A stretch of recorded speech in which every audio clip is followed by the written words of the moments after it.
સમાચાર અમદાવાદથી વસ્ત્રાલમાં સરકારી ઓફિસમાં સર્વર ઠપ થયું। 8 દિવસથી સરકારી કચેરીઓમાં ઇન્ટરનેટ ઠપ છે। કેબલ કનેક્શનમાં ભંગાણ થતા ઇન્ટરનેટ માટે હાલાકી પડી રહી છે। સરકારી ઓફિસમાં નેટ કનેક્ટિવિટી ન હોવાના કારણે દસ્તાવેજની કામગીરીમાં મુશ્કેલી પડી રહી છે। આવકના દાખલા અને નોન ક્રિમિલિયર સર્ટિફિકેટ માટે લોકોને ધરમના ધક્કા ખાવા પડી રહ્યા છે।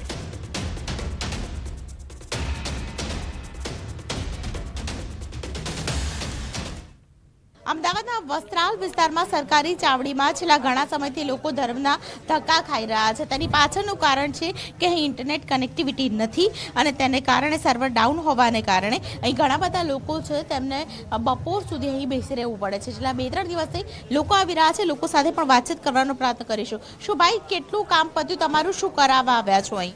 હું અત્યારે અહીંયા દાખલો કઢાવવા આવ્યો છું, આવકનો દાખલો કઢાવવા આવ્યો છું અને સર્વર ડાઉન હોવાથી ધક્કા થઈ છે। ઉપરથી નેટ જ બંધ હોય છે અને સર્વર ડાઉન હોય છે। કેટલા દિવસથી આવો છો? 2 દિવસથી। તમારું શું ઇશ્યુ? આપણે આજે જ આવ્યો છું, નેટ પ્રોબ્લેમ કીધો છે ને કામ તો આપણે પહેલાં બી થઈ ગયું છે, એવું નહીં। અમારા દવાખાનાની પ્રોબ્લેમ હતી ત્યારે 4 કલાકમાં આ લોકોએ મને દાખલો બી કાઢી આપ્યો હતો। મારા પપ્પાના ઓપરેશન ટાઈમે કામ એમ લોકો ઇન્સ્ટન્ટ કરી આપ્યું હતું। અત્યારે આજે નેટ પ્રોબ્લેમ છે। તો જે પ્રકારે અહીં તમામ લોકો છે તે અહીં લાઈનમાં ઊભા છે અને ડોક્યુમેન્ટ જે ભાઈ લઈ રહ્યા છે તેમની સાથે વાત કરીશું। લોકો આટલા બધા લાઈનમાં ઊભા છે તેની પાછળનું કારણ શું? Net connectivity?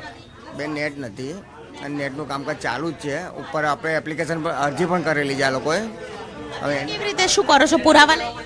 પુરાવા લઈને ફોટા પાડી લઈએ છીએ, બરાબર। 2 દિવસ પછી અમે બોલાવીએ છીએ ઓનલાઈન। ગમે તે બીજે પણ ચોરામાં જઈને બનાવવાની ટ્રાય કરી રહ્યા છીએ કે તકલીફ ના પડે અરજદારોને। મને એમ કહેશો કે કેટલા દિવસથી આવી પરિસ્થિતિ છે? 8-9 દિવસ થઈ ગયા, કારણ કે એમાં 3 રજા આવી ગઈ વચ્ચે, અને પછી એને 3-4 દિવસ બીજા થઈ ગયા। 8-9 દિવસથી બંધ છે તો કોઈને ખબર છે ખરી કે અહીંયા આવું ઇશ્યુ છે, સર્વર ડાઉન?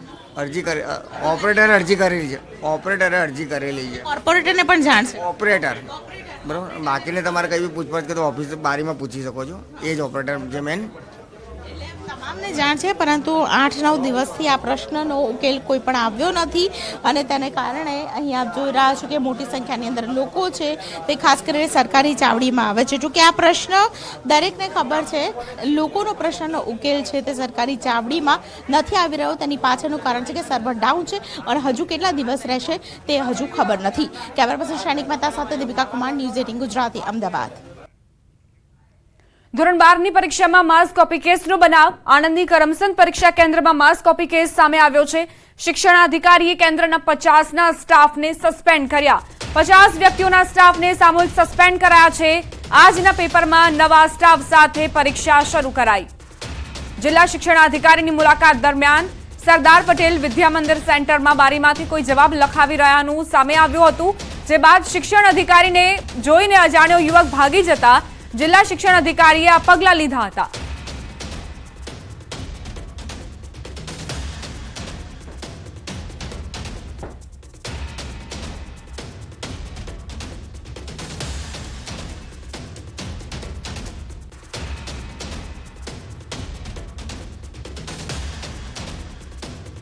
તો આણંદમાં આ કેસ સામે આવ્યો છે, જ્યાં કોપી કેસનો બનાવ સામે આવ્યો છે।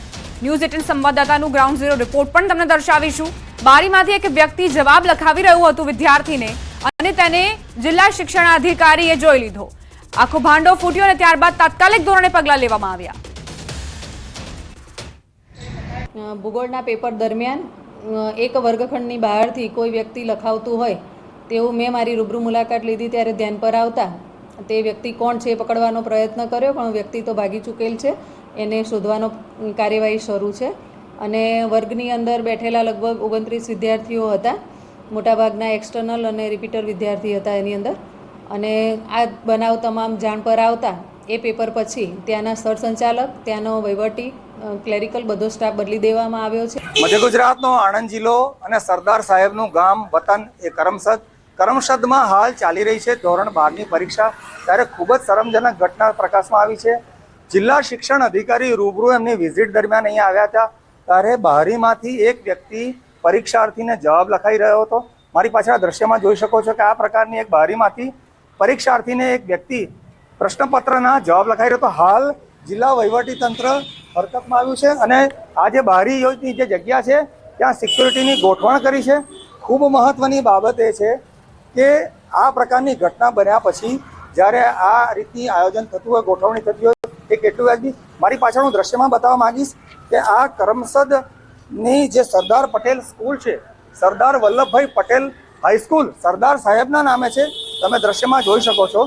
અહીંયા ખૂબ મહત્વની બાબત એ છે કે ન્યૂઝ 18 ગુજરાતીએ જ્યારે પ્રયાસ કર્યો, અહીંયા સ્થાનિક વ્યવસ્થાપક જે કોઈ વહીવટીતંત્રના છે, સંદીપ પટેલ કરીને કોઈ છે, એને પૂછવાનો પ્રયત્ન કર્યો કે સાહેબ આ ઘટના કેવી રીતે બની, શું થયું, ત્યારે તેમણે કેમેરા સામે કંઈ પણ કહેવાનો ઇનકાર કર્યો. વધુમાં કહ્યું કે તમે બહાર નીકળી જાઓ. આપણી સાથે અહીંયા ઘણા સ્થાનિકો છે, આપણે ચોક્કસ એમની સાથે વાત કરવાનો પ્રયત્ન કરીશું કે સમગ્ર ઘટના શું છે. શું નામ છે તમારું ભાઈ? કલ્પેશભાઈ, આ સમગ્ર ઘટના શું છે? આજે હોબાળો થયો સ્કૂલમાં. સાહેબ, મને આ ઘટના વિશે કઈ ખબર નહીં. તો તમે અહીંયા કેમ આવ્યા છો? માર વિદ્યાર્થી તો 10માં છે. હા, એટલે અત્યારે શું થયું? તમે અહીંયા કેમ આવ્યા છો? ના, એટલે છોકરો અત્યારે છૂટવાનો ને, હા, એટલે લેવા આવ્યો. તમને વધુ એક વ્યક્તિ છે એની સાથે આપણે વાત કરીએ. તમને ખબર છે કે હમણાં ગઈકાલે આ પ્રકારની બારીએથી કોઈ પ્રશ્ન પત્રના જવાબ લખાવતું નથી સાહેબ, આપણને નથી ખબર. તો ચોક્કસ કહી શકાય કે ક્યાંક ને ક્યાંક આ જે વાલીઓ છે એમનું પોતાનું જ હિત જોઈ રહ્યા છે. આ જે આખી ઘટના છે અંગે કોઈ સ્પષ્ટતા કરતા નથી. જનક જાગીરદાર, ન્યૂઝ 18 ગુજરાતી, કરમસદ. તો ન્યૂઝ 18 સંવાદદાતા પહોંચ્યા એ કરમસદ કેન્દ્રમાં, જ્યાં આરોપ મૂકવામાં આવી રહ્યા છે કે એક વ્યક્તિ બારીથી વિદ્યાર્થીને જવાબો લખાવી રહ્યું હતું, પરંતુ જ્યારે જિલ્લા શિક્ષણાધિકારીને ધ્યાનમાં આ વાત આવી તો આ વ્યક્તિ ભાગી ગયો. તપાસ અત્યારે કરવામાં આવી રહી છે અને એ વિદ્યાર્થી સામે પણ પગલાં લેવામાં આવશે જેણે કોપી કરી છે. કરમસદ પરીક્ષા કેન્દ્રમાં આ માસ કોપી કેસનો બનાવ સામે આવ્યો છે. પરમિશન આપી છે સાહેબ? આખું તમારા ડીઓએ 12 જણને દૂર કરી દીધા ને, 12 જણને ફેરબદલી કરી. પ્રોબ્લેમ પણ જિલ્લા દરવાજાની બહાર. હા, તમે સાહેબ પ્લીઝ પ્લીઝ પ્લીઝ. દરવાજાની. શું નામ છે સાહેબ? પરમિશન આપી છે સાહેબ? આખું તમારા ડીઓએ 12 જણને દૂર કરી દીધા ને, 12 જણને ફેરબદલી કરી. પ્રોબ્લેમ પણ જિલ્લા દરવાજાની બહાર. હા, તમે સાહેબ પ્લીઝ પ્લીઝ પ્લીઝ. દરવાજાની. શું નામ છે સાહેબ? પરમિશન આપી છે સાહેબ? આખું તમારા ડીઓએ 12 જણને દૂર કરી દીધા ને, 12 જણને ફેરબદલી કરી. પ્રોબ્લેમ પણ જિલ્લા દરવાજાની બહાર. હા, તમે સાહેબ પ્લીઝ પ્લીઝ પ્લીઝ. દરવાજાની. શું નામ છે સાહેબ? પરમિશન આપી છે સાહેબ? હવે આગળ વાત કરીશું લોકસભા ચૂંટણી જંગની.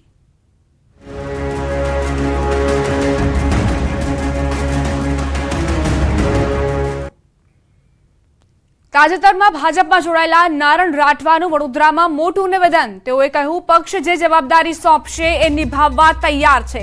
આ ઉપરાંત તેઓએ રાહુલ ગાંધીની ભારત જોડો ન્યાય યાત્રા પર પણ સવાલ ઉઠાવ્યા અને કહ્યું રાહુલ ગાંધીની યાત્રામાં ભીડ ઓછી હતી.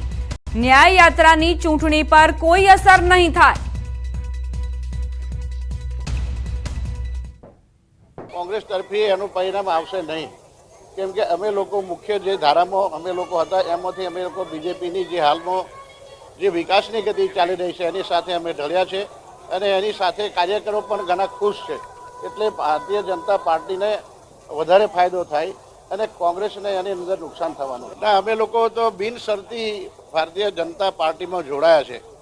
પાર્ટી જે યોગ્ય નિર્ણય લે એની સાથે અમારે રહેવાનું છે.